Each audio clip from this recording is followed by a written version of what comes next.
Login,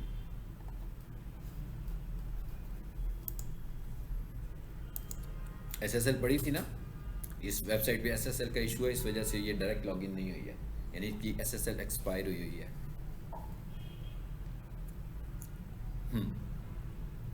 ये हम आ गए वर्डप्रेस की वेबसाइट। एक तो वर्डप्रेस की वेबसाइट का ऐसा इंटरफेस होता है, ठीक है। अच्छा, उसके बाद ज़रा नीचे आए, ये क्या लिखा हुआ आ रहा है? यूज़र्स, और ये लिखा हुआ आ रहा है ऑल यूज़र्स। इस पर क्लिक करते हैं ज़रा।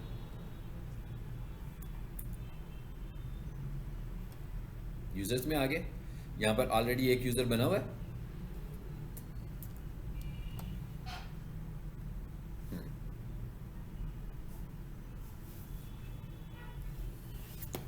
और यहाँ पर देखें ज़रा, नया यूज़र बनने के ऑप्शन है।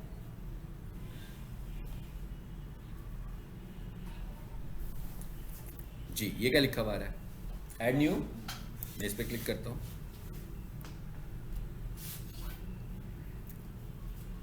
यहाँ पर क्या पूछ रहा है? यूज़र का नेम। यूज़र नेम क्या होगा? यहाँ पर मैं लिख लेता हूँ अपना नाम अली।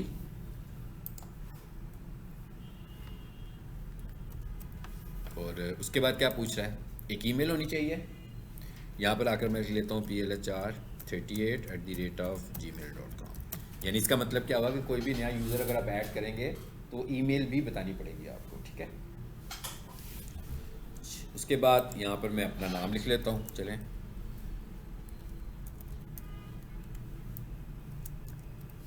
ये ऑप्शनल था ना, ये भी रिक्वायर्ड था और ये भी रिक्वायर्ड था। पहले दोनों ऑप्शंस रिक्वायर्ड थी। अच्छा, उसके बाद ये क्या लिखा हुआ आ रहा है जी? पासवर्ड जनरेट करें। तो मैं यहाँ पर पासवर्ड कुछ खुद से ही लिख लेता हूँ, GEC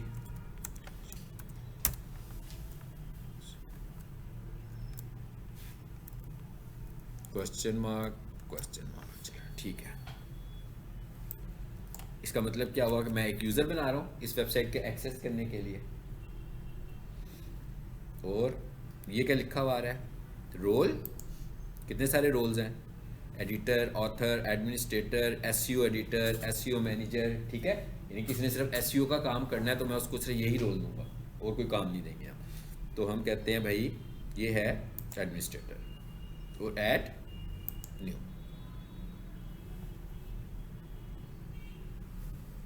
देखते हैं अब क्या होता है आगे। बन गया, ऊपर आ गया। अच्छा, अब मैं इधर राइट साइड पे एक विंडो खोल लेता हूँ और यहाँ आके मैं लिखता हूँ। पहले मैं cPanel से गया था ना। cPanel का तो मतलब है कि मेरे पास cPanel का एक्सेस होगा तभी जा पाऊंगा। अब मैं दूसरे तरीके से जाना बता रहा हूँ आपको कि जो कोई आपको वर्डप्रेस की वेबसाइट देता है तो आमतौर पर वो cPanel के थ्रू नहीं आपको देता, बल्कि वो वर्डप्रेस के थ्रू दे रहा होता है आपको। तो यहाँ पर आप लिखोगे WP-admin, आगे, यानी कि वर्डप्रेस का एडमिन यूज़र करने लगे हम। तो ये लिख के हमने एंटर करना है। देखते हैं अब क्या होता है। ये तो खुल ही गया डायरेक्ट, ठीक है। हम यूँ करते हैं दूसरी साइड पे, मैं दूसरी विंडो, क्योंकि उस लॉगिन में खुला हुआ था ना ऑलरेडी पीछे, इसलिए उसने मुझसे डिटेल नहीं पूछी और वो उससे खुला भी नहीं है। यहाँ लिख देता हूँ मैं सोफ़ा।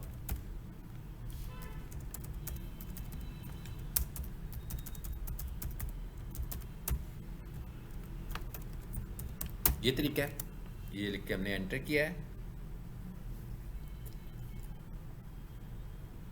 स्पेलिंग में स्पेस आ गया था यहाँ पर। चलो अब ठीक हो गया मेरा ख्याल है। इस पर एंटर करें।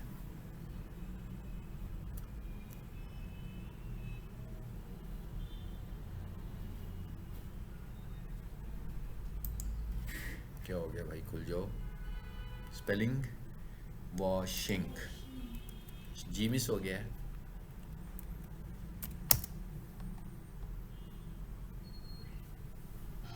अब ठीक है, अब खुलने लगा है। बेसिकली जब आपको यूज़र नेम मिलेगा आपने इस तरह लॉगिन होना है और ये स्क्रीन आपके पास होगी लॉगिन होने के लिए। यहाँ आकर आपने लॉगिन कर लेना है। यूज़र नेम था अली, यहाँ पासवर्ड देता हूँ मैं और इसे लॉगिन कर लेता हूँ।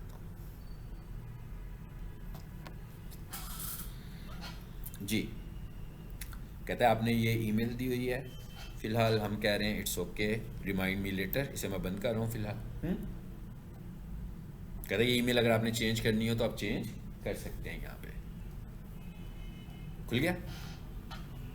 अब ये आपको मैंने दूसरे तरीके से खोल के दिखाया, पहले मैंने आपको cPanel से दिखाया है। और हो सकता है कि जब आपको कोई भी बंदा वर्डप्रेस की वेबसाइट की एसईओ करने को कहे तो वो आपको ये वाला यूज़र नेम और यूज़र पासवर्ड प्रोवाइड करे। हो सकता है वो आपको रोल ही वो वाला बना कर दे दे, जैसे भी मैंने यूज़र क्रिएट किया।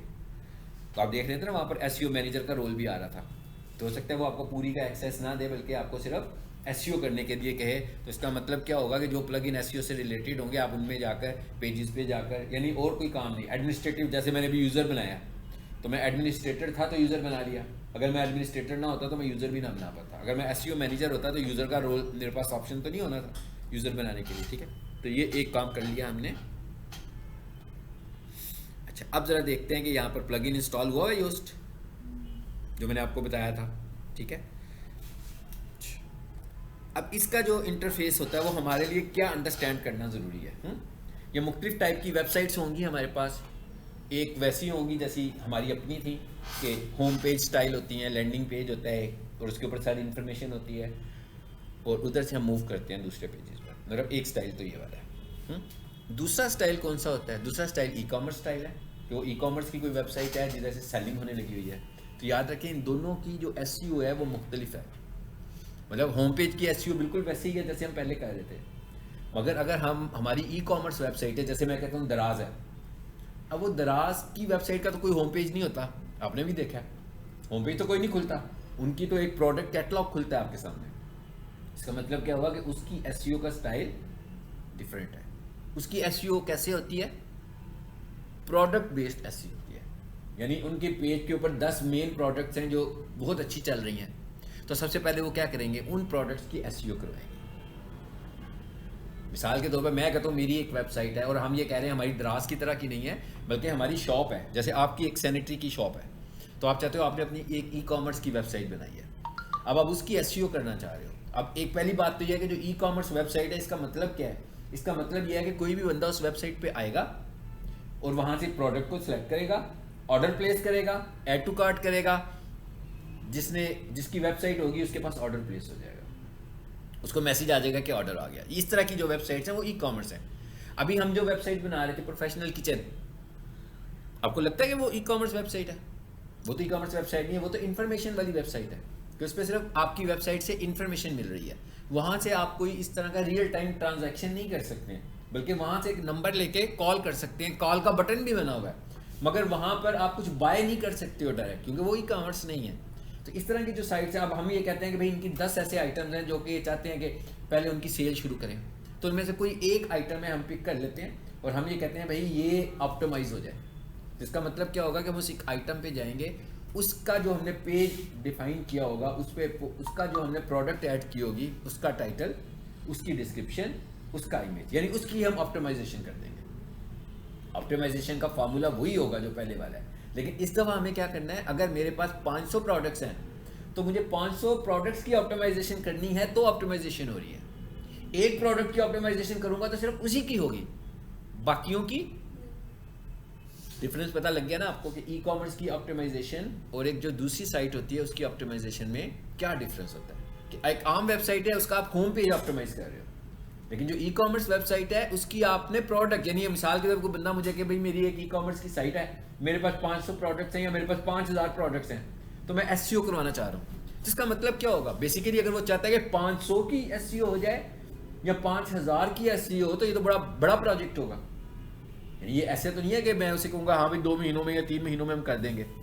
ये तो एक कंसिस्टेंट काम होगा जो हम शुरू करेंगे और पैरेलल चलता रहेगा।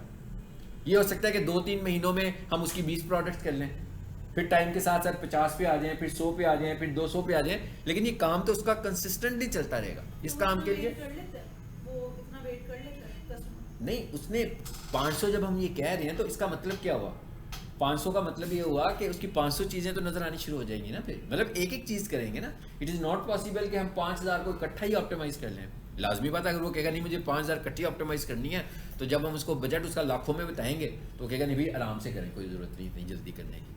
अगर मैं उसे कहूँगा 5000 करनी है तो मैं फिर टीम बढ़ाऊँगा ना, मैं कहूँगा यार इसकी वेबसाइट पर ज़्यादा लोग लग जाए। तो वो उतने पैसे तो नहीं देगा ना, वो वैसे भी कहेगा कि मुझे रिजल्ट नज़र आना शुरू हो जाए।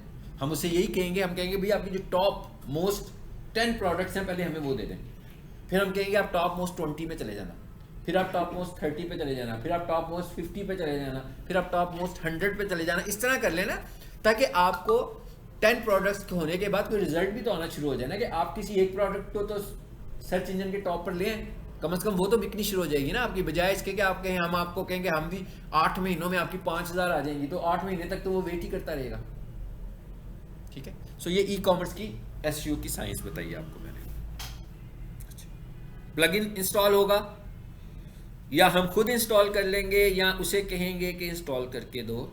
ये क्या लिखा हुआ है प्लगइन, ठीक है जी। मैं यहां पे जाऊंगा और प्लगइन को इंस्टॉल करूंगा और यहां से मैं क्या करता हूं, ऐड न्यू,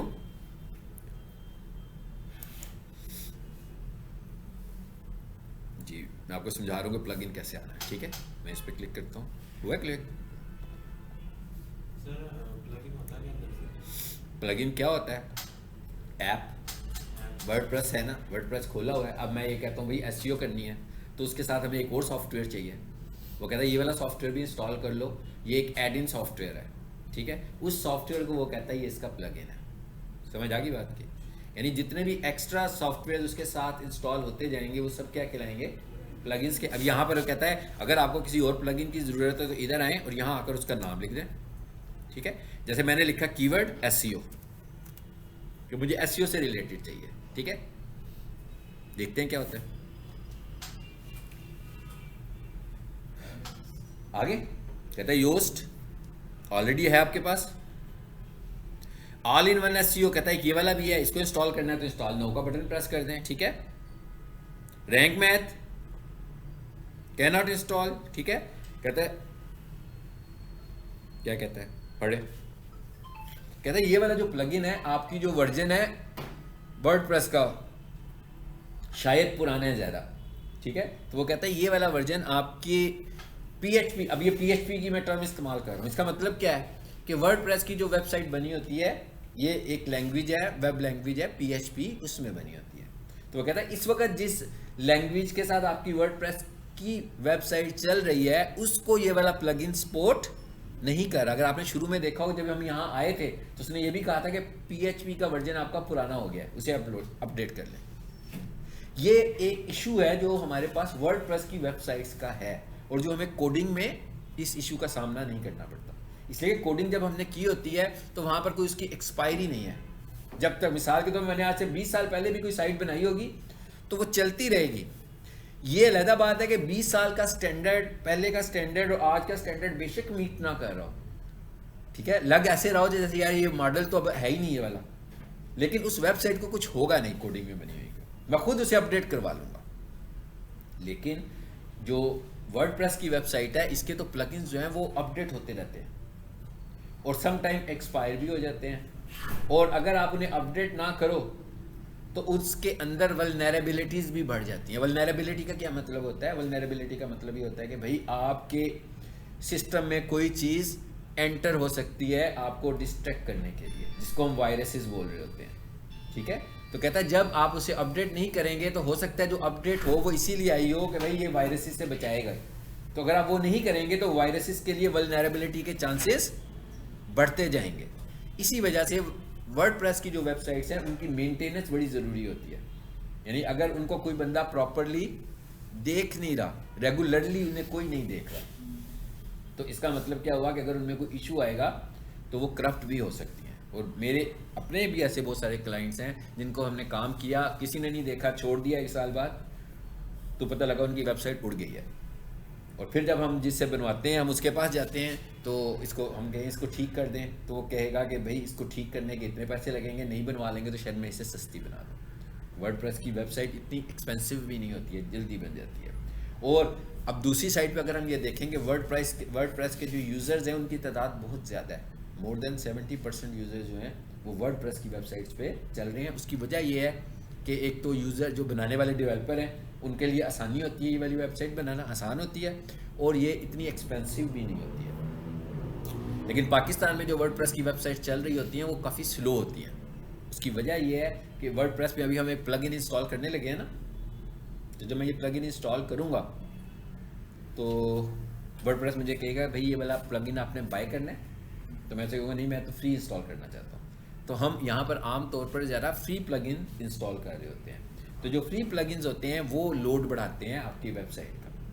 लेकिन अगर आप पेड प्लगइन्स ले रहे होंगे तो जब हम पेड प्लगइन्स लेंगे तो लाजमी बात है हमें डॉलर्स में पे करना पड़ेगा।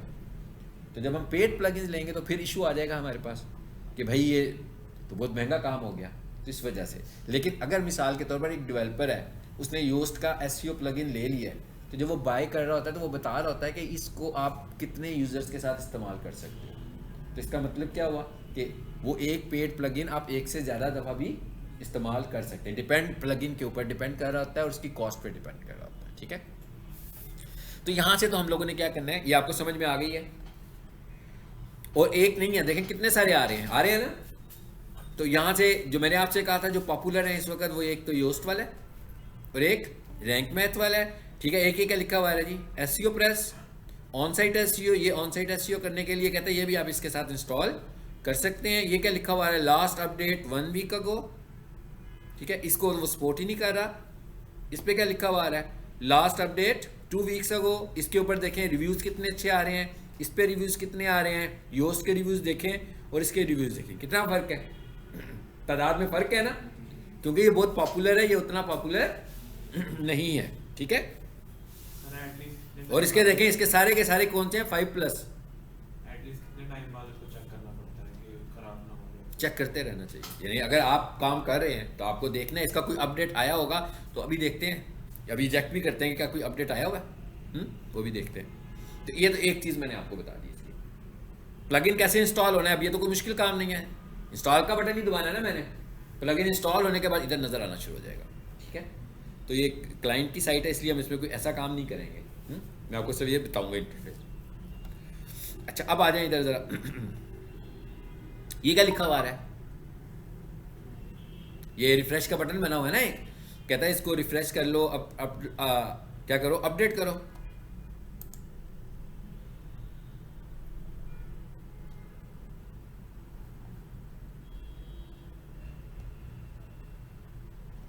जी आ गए अपडेट। पहले क्या कह रहा है कि इसको अपडेट कर लो, इससे तो हम अपडेट बिल्कुल नहीं करेंगे ना, मैं किसी को करूंगा, सिर्फ आपको बता रहा हूं कि अपडेट कैसे करना है आप लोगों को। ठीक है, जैसे मिसाल के तौर पर क्या कह रहा है, कहता है इसको अपडेट करो। इसको सेलेक्ट किया मैंने और क्या करूंगा, अच्छा कुछ के साथ हमारे पास ऑप्शन आ रही होगी ऑटो अपडेट की, तो मैं उसको इनेबल कर दूंगा। लेकिन सारों को इनेबल करना भी ज़रूरी नहीं है। समटाइम ये होता है कि किसी को हमें अपडेट नहीं करना होता, कोई इशू भी हो सकता है, तो ऑटो अपडेट ऑन कर देंगे तो फिर तो ये खुद ब खुद ही जब उसका नया अपडेट आया करेगा खुद ही। मिसाल को जैसे भी PHP लैंग्वेज का कह रहा है, अगर मैं ये अपडेट करूँ तो हो सकता है कि इसकी वेबसाइट के स्ट्रक्चर में कुछ चेंजेस ऐसी मांगे जो सिर्फ डेवलपर ने करनी हो, और अगर डेवलपर का एक्सेस ना हो तो हम तो नहीं कर पाएंगे ना इसको फिर। ठीक है, ये भी हो गया। अब आ जाते हैं ज़रा पेज के ऊपर। मैं वापस यहाँ से होम पे आ रहा हूँ। सर इसमें जो प्लगइन्स बाय करने हैं वो क्लाइंट ने करने होंगे क्या? बिल्कुल ये क्लाइंट का काम है। आप कहेंगे कि भाई आप ये एसईओ वाले बंदे का काम नहीं है। ठीक है, इवन अगर एक बंदा आपको वेबसाइट देता है कि मेरी वर्डप्रेस की वेबसाइट है, इसकी एसईओ कर दें, और आप उसकी एसईओ देखते हैं और आप कहते हैं कि यहाँ पर तो प्लगइन ही नहीं है, तो आप उसे कहेंगे कि ये प्लगइन मुझे बाय करके दें। हाँ, वो ये आपसे कह सकता है कि आप मुझसे ले लें, ये भी हो सकता है कि आपके पास ऑलरेडी पड़ा हो कोई, ये एक अलग बात है। लेकिन ये रिस्पॉन्सिबिलिटी किसकी है, क्लाइंट की रिस्पॉन्सिबिलिटी है। ठीक है, यहाँ पर आकर ये इशू है। अब आप ये देख रहे हैं ना, जो कोडिंग में ये नहीं है, कोडिंग में मैंने जितनी एसईओ की है वो किसी भी प्लगइन के बगैर की है, हमने वो डायरेक्ट की है ना। और मैंने आपसे कहा कि कोडिंग वाले को हमें इस तरह अपडेट करने की भी जरूरत नहीं है। हम ये अपडेट तो जरूर करेंगे कि भाई गूगल के स्टैंडर्ड चेंज हो गए, मोबाइल के ऊपर वेबसाइट सही तरह नजर नहीं आ रही, तो अब क्या करना चाहिए। लेकिन वो भी हमारी 2-4 साल के लिए कुछ इशू नहीं है। और हमें ऐसे भी नहीं है कि एक वेबसाइट को 10 साल पुरानी वेबसाइट को ही चला रहे हो, क्योंकि गूगल पे और इंटरनेट टेक्नोलॉजी में तो इतनी तेज़ी से अपडेट्स आती हैं कि हम किसी अपनी पुरानी वेबसाइट को लेकर नहीं चल सकते। तो हमारी वेबसाइट को भी हमें सोचना चाहिए कि भाई ये जो इसका इंटरफेस है 2-3 साल के लिए फाइन, इसके बाद हम चेक करेंगे कि क्या स्टैंडर्ड चल रहे हैं इस वक्त, उसके मुताबिक अपनी वेबसाइट को अपग्रेड करेंगे। हमें अपनी वेबसाइट को अपग्रेड करते रहना चाहिए। ठीक है, चाहे वो नई वेबसाइट की सूरत में कर रहे हो, तो चाहे वो उसी के अंदर हम अपग्रेडेशंस कर रहे हो। अब आ जाते हैं इधर वापस, और ये क्या लिखा हुआ आ रहा है जी, पेजेस, और ये क्या है, ऑल पेजेस। इस पर क्लिक करें।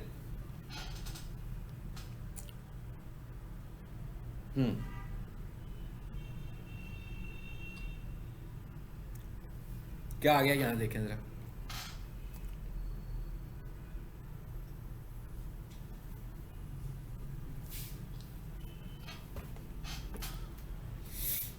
ये सारे पेजेस आ गए हैं। जैसे वहां पर HTML की फाइलें थी ना आपके पास, यहां पर ये वाले सारे के सारे पेजेस अब हमें नजर आ रहे हैं।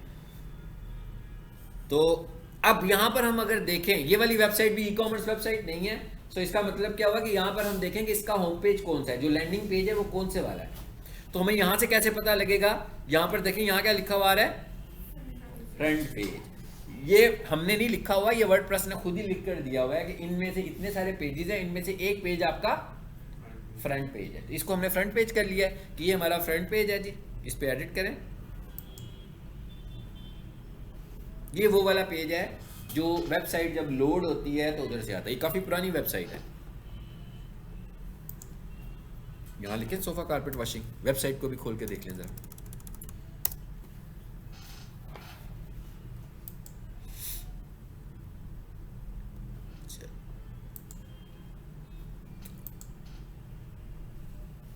ये वेबसाइट है जिसको हम देख रहे हैं। हाँ, ये ऊपर जो इतना पैनल नजर आने लगा हुआ नहीं, इसलिए नजर आ रहा है मैंने इसको लॉगिन किया हुआ है। अगर मैं इसको किसी ऐसे पेज पे खोलूं जिस पे मैंने इसे लॉगिन ना किया हो तो वहां पर ये इस नज़र नहीं आएगी, जैसे यहाँ पे नज़र आ रही है ना। मिसाल के तौर पर इधर आऊँ मैं और इधर आगे ऐसे करता हूँ,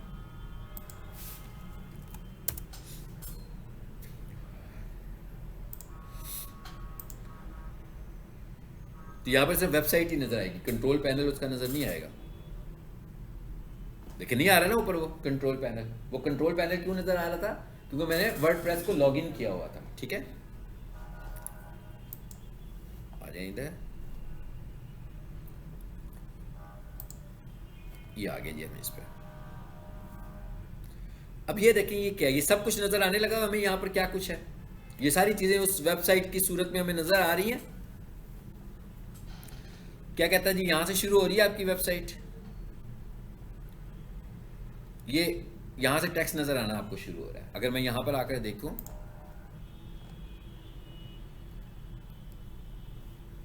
ये लगा हुआ नजर आ रहा है ना आपको, यहां लिखा हुआ है सोफा कारपेट वॉशिंग सर्विसेज नोज। जरा इधर आकर देखें, यही वाला है ना। तो अब मैं फॉर एग्जांपल इस हिस्से में कुछ चेंज करना चाहता हूं, तो मैं क्या करूंगा, ये देखें माउस इस पे लाया हूं मैं। यहां पर कुछ कोडिंग का कॉन्सेप्ट नहीं है, यहां पर एडिट करना है आपने सिर्फ। तो ये पेंसिल बनी हुई है, आपने इस पे क्लिक करना है। जिन्होंने विक्स पे काम किया है अभी, उनको समझ आ रहा होगा कि ये बिल्कुल उसी तरह का काम है, जैसे इसीलिए मैंने विक्स पे काम करने को कहा था कि विक्स की तरह का काम है। आगे ये इमेज आ रहा है आपका। अब ये इमेज लगाया हुआ है हम लोगों ने छोटा सा करके, तो इस पर मैंने डबल क्लिक किया। अब इमेज में जाकर आप क्या करते थे, IMG का टैग लगाते थे कोडिंग में। यहां पर आपने इस पर डबल क्लिक किया और ये पेंसिल आ गई है, आ गई उधर ही। यहां पर हमें IMG लगाने की जरूरत ही नहीं है। अब ये कह रहा है कि इमेज की प्रॉपर्टीज क्या होंगी। यहां से क्या कह रहा है, उसकी डिस्प्ले सेटिंग्स कैसी है। मैंने कहा कुछ भी नहीं, ये हमसे एलिमेंट भी नहीं है। ये है हमारा अल्टरनेटिव टेक्स्ट, यानी आर्ट, ये नजर आ रहा है हमें। और ये आर्ट के अंदर हमने कीवर्ड यूज किया हुआ है। उसके बाद क्या कह रहा है, इसके लिए मैंने URL क्या दिया हुआ है, कोई भी बंदा इस इमेज पे क्लिक करेगा तो कहां जाएगा,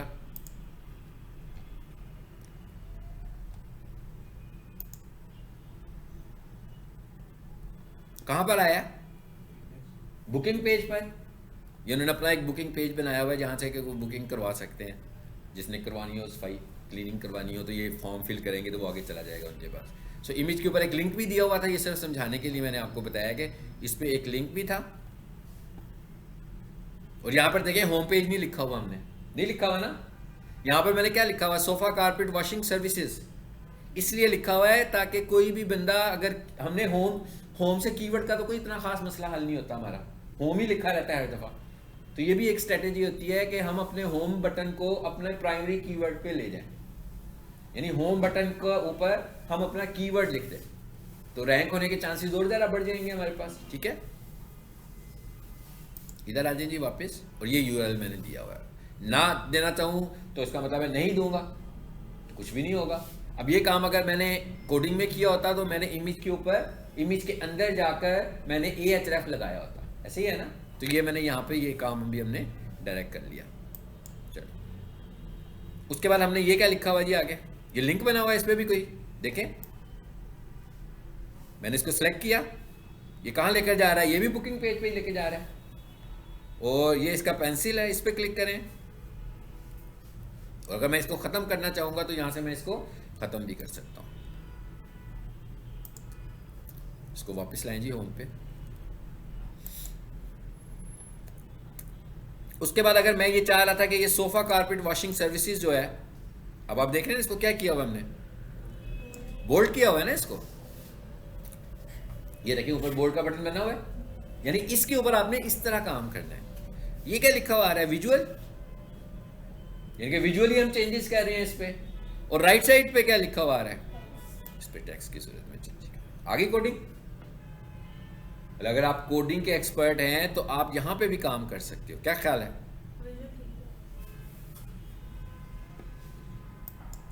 विजुअल ठीक है, चलें, हाँ बिल्कुल सही कह रहे हैं। मिसाल के तौर पर कुछ कोडिंग में कोई चीज़ हो, जैसे अब आपको याद होगा AH, इसके ऊपर मैं माउस रख रहा हूँ इस लिंक पर, इसमें टाइटल की एक एट्रीब्यूट थी ना हमारे पास, नज़र नहीं आई अभी हमें, हो सकता है इसकी डिटेल में हो, इस पर क्लिक करें ज़रा, याद है कि नहीं? ahref में मैं टाइटल भी देता था ना एक, जिस पे माउस रखते थे तो लिखा हुआ आ जाता था ऊपर। इस पर क्लिक करो जी पेंसिल पे, क्या हो गया भाई, सेटिंग में जाओ ना, सेटिंग में नहीं जा रहा था जी, ज़्यादा ऑप्शन नहीं आ रही ना नज़र हमें। अब हम एक काम करते हैं, विजुअल टेक्स्ट में जाएं,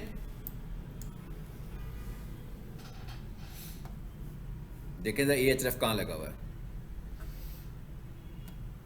ये है, ये है ना ahref। नीचे आते जाएं आते जाएं आते जाएं, ये टाइटल लिखा हुआ है, ये मैंने शायद मैनुअल किया हुआ है, ये इस टाइटल की बात कर रहा हूँ मैं, लेकिन ये किसका टाइटल दिया हुआ है, मैंने इमेज के ऊपर टाइटल दिया हुआ है, ahref को भी हमने टाइटल नहीं दिया। आते जाएं ज़रा नीचे, कहाँ पर आकर हमारा ahref ख़त्म हो रहा है, चलिए इसको देख लेते हैं, ये यहाँ क्योंकि क्लोज हुआ हुआ है ना, इसको देख लें। जैसे मिसाल के मैं इसमें आया हूँ, इधर आकर मैं टाइटल यूज़ कर सकता हूँ। अब ये मैं कोडिंग से खुद कर रहा हूँ, जो चीज़ मुझे नहीं मिल रही होगी तो अगर मुझे कोडिंग आती होगी तो मैं इस तरीके से उस पर भी काम कर सकता हूँ, ठीक है। ये सब समझाने के लिए मैंने आपको बताया। इसे कैंसिल कर दें,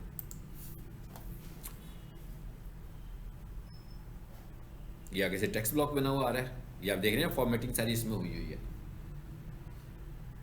ये एक हो गया, इस तरह ये सारे ब्लॉक्स आपको नज़र आ रहे हैं जो उसकी वेबसाइट पर हैं।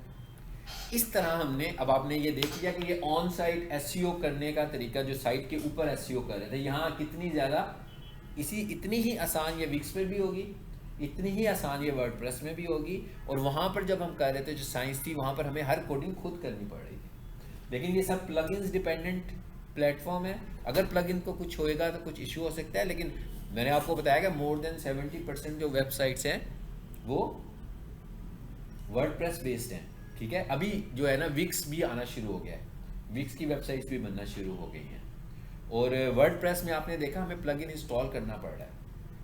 आपने विक्स किया है तो विक्स में मार्केटिंग की ऑप्शन है, मेन्यू में जाओगे वहाँ पे लिखा होगा मार्केटिंग, तो उसके अंदर एसईओ के जो फीचर्स हैं वो बिल्ट इन है, यानी उसके लिए आपको प्लगइन इंस्टॉल करने की ज़रूरत नहीं है। आपके पास विक्स होगा तो आपके पास एसईओ का फीचर साथ होगा, लेकिन अगर आपके पास वर्डप्रेस होगी तो इसके साथ नहीं होगा, बल्कि आपको क्या करना पड़ेगा, इसको एज ए प्लगइन इंस्टॉल करना पड़ेगा। खुद बताएंगे कि भाई वर्डप्रेस के लिए आपको मैथ रैंक चाहिए, योस्ट चाहिए, कोई और चाहिए, वो आप इंस्टॉल करोगे। और अगर आपको फुल वर्जन चाहिए होगा तो फिर आप उसको बाय भी करोगे, ठीक है। तो विक्स अभी आई है, नहीं आई है, तो विक्स में भी बहुत सारी वेबसाइट्स बन रही हैं और बहुत कम लोग हैं जिन्हें विक्स में अभी काम करने वाले लोग भी इतने ज़्यादा नहीं हैं जिनको विक्स पे काम करना आता है, ठीक है। इसलिए मैंने आपसे कहा था, और विक्स भी आपने इसी तरह ही विक्स की वेबसाइट बनानी है, वहाँ जाके साइन अप होना है, वहाँ से अपनी टाइप सेलेक्ट करनी है कि भाई आप किस तरह की वेबसाइट बनाना चाह रहे हो। तो मैंने कहा था ना कि आप अपना पोर्टफोलियो बना लो, पोर्टफोलियो वेबसाइट बनाएं, आपने वैसी बनाई है, और उसके अंदर आप सारी चीज़ें बताते जाएं, उसे इन्फॉर्मेशन प्रोवाइड करते जाएं, वो आपकी वेबसाइट बना देगा। उसके बाद जब आप उसके डैशबोर्ड में आएंगे तो वहाँ लेफ्ट साइड पे मार्केटिंग की ऑप्शन होगी, उसके अंदर सारे एसईओ के टूल्स पड़े होंगे। यहाँ पर क्या है, एसईओ के टूल्स के लिए हमें क्या करना पड़ रहा है, प्लगइन्स इंस्टॉल करने पड़ रहे हैं, ठीक है। तो इस तरीके से एक तो हम यहाँ पे काम करते हैं। अब जरा आ जाते हैं इसके प्लगइन्स के। ये तो हो गया सारा कि इस तरीके से हमने करना है। ये जितना भी पेज है सारी फॉर्मेटिंग इस तरह करनी है। इसके ऊपर तो अभी हुआ हुआ है ना, जब आपके पास कोई वेबसाइट आएगी तो हो सकता है उस पर हेडिंग स्टाइल्स भी ना लगे। अच्छा, अब आ जाते हैं जरा इधर योस्ट पे। योस्ट पे हैं,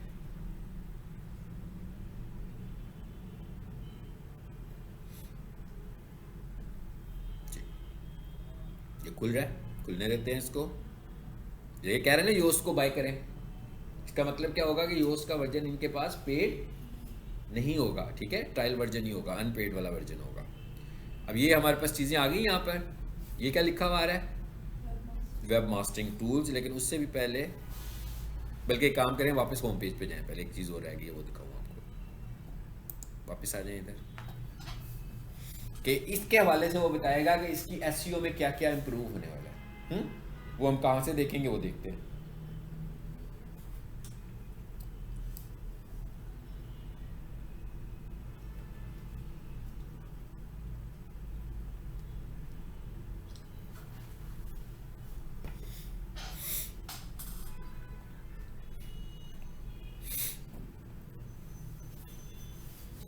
जी, किस फाइल को खोलूं, फ्रंट पेज वाली को?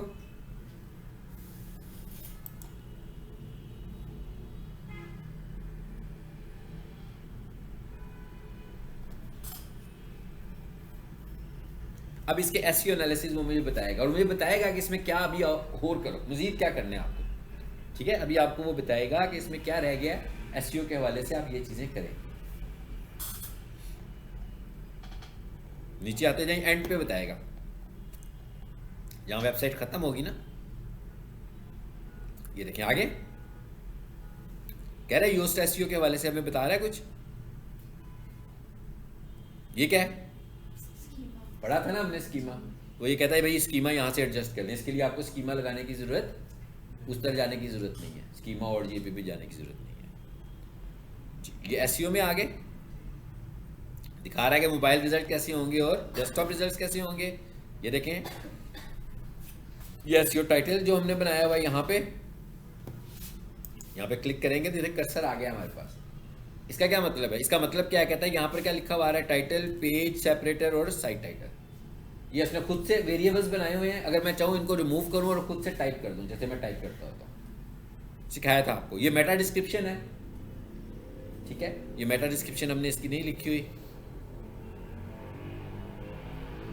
आगे क्या कह रहा है जी, एसईओ, इस पर क्लिक करो जरा।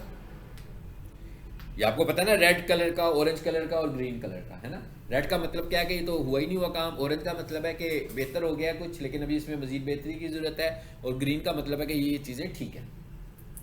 जैसे मिसाल के तौर पर ऊपर क्या कह रहा है, no outbound links appear in this page. कहते हैं इस पेज के ऊपर कोई आउटबाउंड लिंक नहीं है जो यहाँ से बाहर लेकर जा रहा हो। एक इनबाउंड लिंक्स होते हैं जो अंदर की तरफ को होते हैं, और एक आउटबाउंड लिंक्स होते हैं जो बाहर की तरफ को होते हैं। उसके बाद क्या कहता है, ये लगाएं। इसका मतलब क्या हुआ कि ये लगाएं। फिर क्या कहता है, की फ्रेज लेंथ। की फ्रेज लेंथ को भी कहता है फोकस। अच्छा, यहाँ पर वहां पर हम कह रहे थे ना प्राइमरी कीवर्ड, तो यहाँ पर वो क्या कह रहा है, फोकस कीवर्ड। यानी कि टर्म वही है, कीवर्ड की है। तो कहता है जो आपका मेन कीवर्ड है, वर्डप्रेस में ने उसका टेक्निकल नाम रखा हुआ है फोकस कीवर्ड। कि आपका फोकस कीवर्ड कौन सा है। हम वैसे कह रहे होते थे कि मेन कीवर्ड, प्राइमरी कीवर्ड, ठीक है। तो कहता है वो भी यहाँ पे सेट नहीं हुआ। अच्छा, no focus keyword was set for this page. उसके बाद क्या लिखा हुआ जी, मेटा डिस्क्रिप्शन लेंथ लगी नहीं हुई, मेटा डिस्क्रिप्शन, सिंगल टाइटल। ये क्या है, ये H1 का स्टैंडर्ड जो मैंने आपको बताया था, वो ये कह रहा है, कहता है H1 should only be used as your main title, find all H1 in your text. कहता है इसमें बहुत सारे H1 लगे हुए हैं, ठीक है। तो इसकी एसईओ कोई मेरा ख्याल है बहुत अरसा पहले की थी। इस क्लाइंट का इस वक्त मैं काम कर रहा हूँ गूगल एड्स का, इनके गूगल एड्स चलते हैं हमारे पास, ठीक है। तो इस पे ये वाला काम अभी होने वाला है और इनकी वेबसाइट भी अपडेट होने वाली है। अभी आपने ये भी देखा है कि पुरानी वेबसाइट हो गई है, वो ये कह रहा था कि इसका वर्जन भी अपडेट करें आप लोग, ठीक है। उसके बाद और नीचे आए तो ये क्या लिखा हुआ आ रहा है, इमेज की फ्रेज कहता है images on this page have art attributes but you have not set your की फ्रेज। इसका क्या मतलब है, कहता है आर्ट एट्रीब्यूट तो आपने लगाए हैं लेकिन जो आपके की फ्रेजेस हैं वो आर्ट एट्रीब्यूट में नजर नहीं आ रहे हैं, यानी आपके कीवर्ड्स नजर नहीं आ रहे हैं, वो लगाएं। आगे क्या कहता है, इमेजेस सही लगे हुए हैं, कहता है गुड जॉब। आगे क्या कह रहा है, इंटरनल लिंक का भी कहता है ठीक है। टेक्स्ट लेंथ क्या कहता है, कहता है ये भी ठीक है। द टेक्स्ट कंटेन कितना कह रहा है जी, 388 वर्ड। ये अबाउट 400 को वर्डप्रेस ठीक समझता है, ठीक है, तो कहता है इट्स ओके। लेकिन अगर आप और ज़्यादा बेहतर करना चाहते हैं तो कम से कम 500 वर्ड्स की, क्योंकि जितने ज़्यादा वर्ड्स आप लिखेंगे आपको उतने ज़्यादा तादाद में कीवर्ड एडजस्ट करने की ऑप्शन मिल जाएगी। मतलब जितने ज़्यादा वर्ड्स होंगे, मतलब मेरे पास 1000 वर्ड्स हैं तो कीवर्ड्स बढ़ सकते हैं, मेरे पास 1200 वर्ड्स हैं तो कीवर्ड और बढ़ सकते हैं, मेरे पास 388 वर्ड्स हैं तो इसका मतलब है कीवर्ड लगाने की ऑप्शन है तो मेरे पास 2.5 से 3%, तो वो कम हो जाएगी ना फिर। मतलब 400 का 3% और 1500 का 3%, 400 का 3% कम होगा, 1500 का 3% ज़्यादा होगा। तो जब परसेंटेज ज़्यादा है तो इसका मतलब है नंबर ऑफ़ कीवर्ड्स बढ़ जाएंगे। जब नंबर ऑफ़ कीवर्ड्स बढ़ेंगे तो ज़्यादा अपॉर्चुनिटी आ जाएगी हमारे पास कि हम ज़्यादा जगह पर रैंक कर सकते हैं, ठीक है। बाकी इसका पेड टूल है सारा, ठीक है। अच्छा, अब आ जाते हैं वापस उसमें। ये तो मैंने आपको बताया था कि यहाँ से आपने देखना है कि एसईओ कैसी हुई है, यानी जब आप काम शुरू करेंगे तो यहाँ से करेंगे। एक तो आपने टूल्स यूज़ करने हैं ना, जो मैंने कहा था कि एसईओ ऑडिट करेंगे, वो यहाँ अंदर नहीं कर रहे हैं, वो तो बाहर कर रहे हैं। ये इंटरनली आपके पास जब लॉगिन आया है उसका, तो उसके बाद आपने यहाँ से चीज़ों को चेक किया है। और अब हम यहाँ पे आ जाते हैं, कहाँ जाते हैं, योस्ट पे। नेक्स्ट लेक्चर में इंशाल्लाह हम लोग स्टार्ट करेंगे ऑफ साइट, वो 1-2 लेसन हैं उसके सिर्फ। और उसके बाद हमारा जो अगला टॉपिक है, एक गूगल एड्स रह गया हमारा और एक सोशल मीडिया मार्केटिंग रह गया, ठीक है। तो इसके बाद पहले गूगल एड्स पढ़ लेंगे और उसके बाद सोशल मीडिया मार्केटिंग पढ़ेंगे। सर ये हमें जब इसकी ऑप्टिमाइजेशन करनी होती है तो सिर्फ होम पेज भी करनी होती है? नहीं, हमें सबकी करनी सारे है। पेज। आप चाहते हैं, हमारा मेन टारगेट होम पेज होता है ना, लेकिन अगर मिसाल अबाउट अस का पेज तो हम किसी को नहीं दिखाना चाहते। क्या ख्याल है कि कोई बंदा हमें ढूंढ रहा हो तो हमारा अबाउट अस का पेज तो अबाउट आपके मतलब बताएगा, उसकी प्रोडक्ट के मतलब तो कुछ भी नहीं होगा। इसलिए हम होम पेज को मेन करते हैं, मेन हमारा टारगेट वो होता है। लेकिन अगर आपके पास कुछ और भी ऐसे पेजेस हैं जहाँ पर आपकी मेन चीज़ें पढ़नी, जैसे मैं स्टार्स अकेडमी है तो उनका एक टैब जो है वो कोर्सेज का है, तो उन्हें उसको भी करना होगा ना, किसके ऊपर उन्होंने सारे कोर्सेज लिखे हुए हैं। लेकिन उनका मेन टारगेट क्या होगा कि पहले तो कंपटीशन उनका अपने कंपटीटर से है।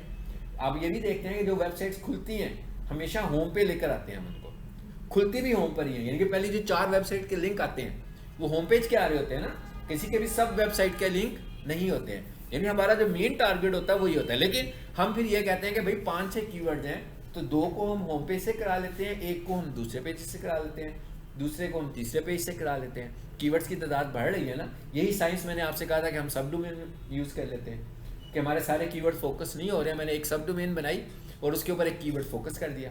उस सब डोमेन पे आके भी मैं ट्रैफिक को कहाँ ला रहा हूँ, होम पेज पे ही ला रहा हूँ। लेकिन उस सब डोमेन की वजह से वो भी रैंक कर रहा है, होम पेज भी रैंक कर रहा है, दोनों चीज़ें रैंक करना शुरू हो गई हैं।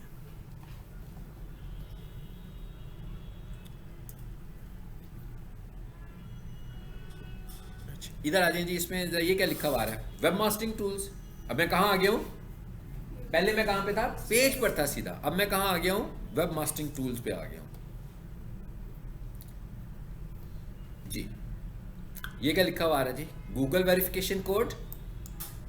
यहाँ पर क्या होगा, वहाँ पर जो कोड आता है हमारे पास, गूगल वेरिफिकेशन का कोड पढ़ा था ना हम लोगों ने गूगल सर्च कंसोल के लिए, तो उसका एक कोड इन्फॉर्मेशन भी होती है। वो कहते हैं यहाँ पर पेस्ट कर दें, यहाँ उसको हेड में पेस्ट कर दें। अभी मैं आपको बताता हूँ हेड में कैसे पेस्ट होगा, यहाँ पे इसके हेडर में भी लेकर जाता हूँ।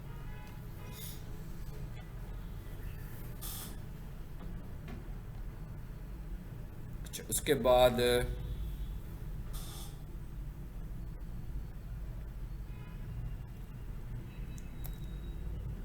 ये क्या लिखा हुआ है जी, टूल्स। ये कहाँ पर हूँ मैं, योस्ट में ही हूँ।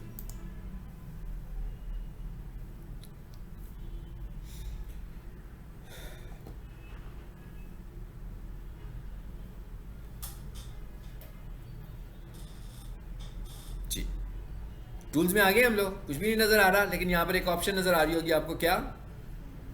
File editor. इस पे जाए, ये लेक्चर में भी ये स्क्रीनशॉट था, ये जो अब आपको मैं दिखा रहा हूँ, आपको पर याद आएगा कौन से लेक्चर में था ये, पता लगा कौन से लेक्चर पे था? रोबोट्स वाले लेक्चर में। मैंने कहा था कि वर्डप्रेस की जो रोबोट्स फाइल होती है वो वर्चुअल होती है, यानी हमें फिजिकली इसको बनाने की ज़रूरत ही नहीं है। आपने प्लगइन लगा लिया तो उस प्लगइन ने उसकी रोबोट्स फाइल बनाई हुई है ना, ये देखें खुद से। ये कहाँ आया हूँ मैं? योस्ट के टूल्स में, टूल से फाइल एडिटर में, और वहाँ पर वो मुझे बता रहा है कि भाई ये इसकी रोबोट्स फाइल यहाँ पर ऑलरेडी बनी हुई हमें नज़र आ रही है। ठीक है, अब ज़रा इसके कोडिंग सेक्शन को भी देखते हैं, कोडिंग इसकी कहाँ होती है। यहाँ पर देखिएगा, यहाँ पर एक अपीयरेंस के नाम से भी एक टैग होगा, ये वाला, और इसके अंदर एक ऑप्शन आ रही है थीम फाइल एडिटर। अच्छा, ये बड़ा डेंजरस किस्म का टैब भी होता है। डेंजरस का क्या मतलब है कि ये जो थीम पूरी की पूरी वेबसाइट आपको नज़र आ रही है, कोडिंग में हम कहते हैं ना, कोडिंग करके हमने दिखाई हुई है, यहाँ पर उसका थीम होते हैं, थीम लगा हुआ है उसके ऊपर, और उस थीम को उन्होंने बनाया किस में हुआ है? PHP के अंदर बनाया हुआ है। वो थीम किस में लगा हुआ है?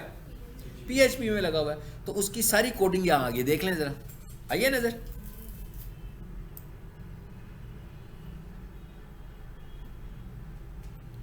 देखें, वो यही कह रहा है जो बात अभी मैंने आपको बताई है। कहता आप बड़ी ख़तरनाक जगह पर आए हैं, तो आपने अपने थीम को यहाँ से एडिट नहीं करना। अगर आप करेंगे तो फिर रिस्पॉन्सिबल आप ही होंगे अगर ये थीम ख़राब हो जाएगा तो मैंने कहा हाँ भी मैं जानता हूँ, ठीक है।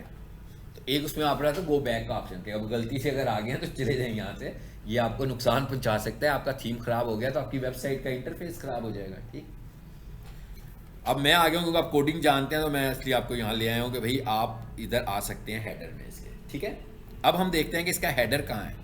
अब वहाँ पर क्या था? इंडेक्स की फाइल थी। यहाँ इंडेक्स की फाइल में नहीं जाना, यहाँ पर आपको जो कुछ उसके हेड में लगाना है ना, उसके लिए आपको हेडर में जाना है। देखें जरा हेडर का है, ये इस पर क्लिक किया मैंने, देखते हैं कहाँ आते हैं।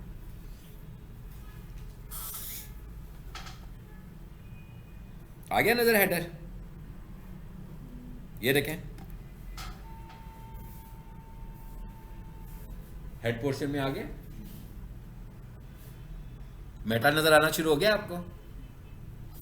तो अगर आपको कोई ऐसा काम करना हो जो कोडिंग वाला हो, जैसे सर्च कंसोल का कोड पेस्ट करना है, तो हम इस जगह पर आकर इजीली पेस्ट कर सकते हैं। क्लियर? बाकी की चीज़ों को हमने छेड़ना नहीं है। सो अब आप ये हमने देखा है कि हम किस तरीके से वर्डप्रेस की वेबसाइट की एसईओ कर सकते हैं, और आपने ये भी देखा कि कोई इतनी मुश्किल नहीं है। ये जैसे हम माइक्रोसॉफ्ट वर्ड इस्तेमाल कर रहे हैं, बिल्कुल उसी तरह। बोल्ड करना है तो बोल्ड कर दो, हेडिंग स्टाइल चेंज करने हैं तो ऊपर से हेडिंग स्टाइल चेंज कर दो, हाइपरलिंक बनाना है तो हाइपरलिंक का बटन बना हुआ है, उस पर क्लिक करें हाइपरलिंक लग जाएगा। नए की बात है, ये तो अभी बने हुए थे ना, तो ऊपर हाइपरलिंक का बटन भी लगा होगा। जैसे वर्ड में भी हाइपरलिंक होता है, इंसर्ट हाइपरलिंक होता है ना, वहाँ से भी हाइपरलिंक लग जाता है, यहाँ से भी हाइपरलिंक जाता है। यानी ये सारे काम यहाँ पे विजुअल तरीके से हो रहे हैं और वहाँ पर कोडिंग से हो रहे हैं। और आपको यहाँ पे कुछ कोडिंग का काम करना है तो फिर हमें कहाँ जाना है? अपीयरेंस में जाना है। अपीयरेंस में जाकर अगर आप चाहते हैं कि इसकी वेबसाइट के हेड में जाकर कुछ लिखना है, तो फिर हम इंडेक्स की बजाय हेडर वाली फाइल को खोलेंगे और इसके हेड में जाकर कुछ जो भी चीज़ें हमें पेस्ट करनी हो वहाँ पे जाकर हम उन्हें पेस्ट कर सकते हैं। ठीक है, चलिए जी इसमें आ जाए वापस। इधर से हम लोगों ने एक यूज़र बनाया था, है ना, ये मैंने आपको समझाने के लिए बनाया था, इसलिए अब ज़रा इसको, किधर है यूज़र? यूज़र्स इसमें आए,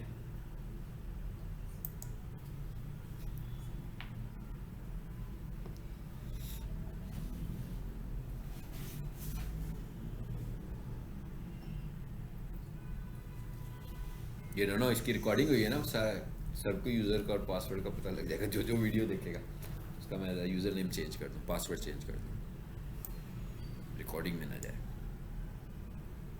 ये एडिट,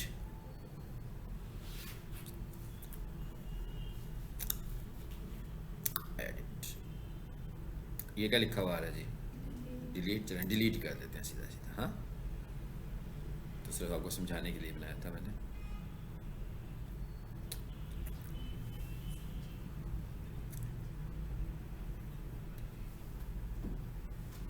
सर इसको कितने टाइम बाद एसईओ की दोबारा करवानी पड़ती है? जी प्रेस की वेबसाइट की कितनी देर बाद एसईओ करवानी पड़ती है? एसईओ तो इसकी जो कर ली वो हो गई ना एक दफ़ा, अपडेट कोई होगी तो फिर वो करनी पड़ेगी। अगर मिसाल के तौर पर कोई बंदा अपनी वेबसाइट को बार बार चेंज कर रहा है तो लाजमी बात है फिर उसके साथ एसईओ वाला बंदा भी साथ बैठा रहना चाहिए। ठीक है, ये क्लाइंट के ऊपर है सारा। हाँ जी, क्लाइंट के ऊपर डिपेंड करता है। एडिट पे आए जी, मैं करता हूँ।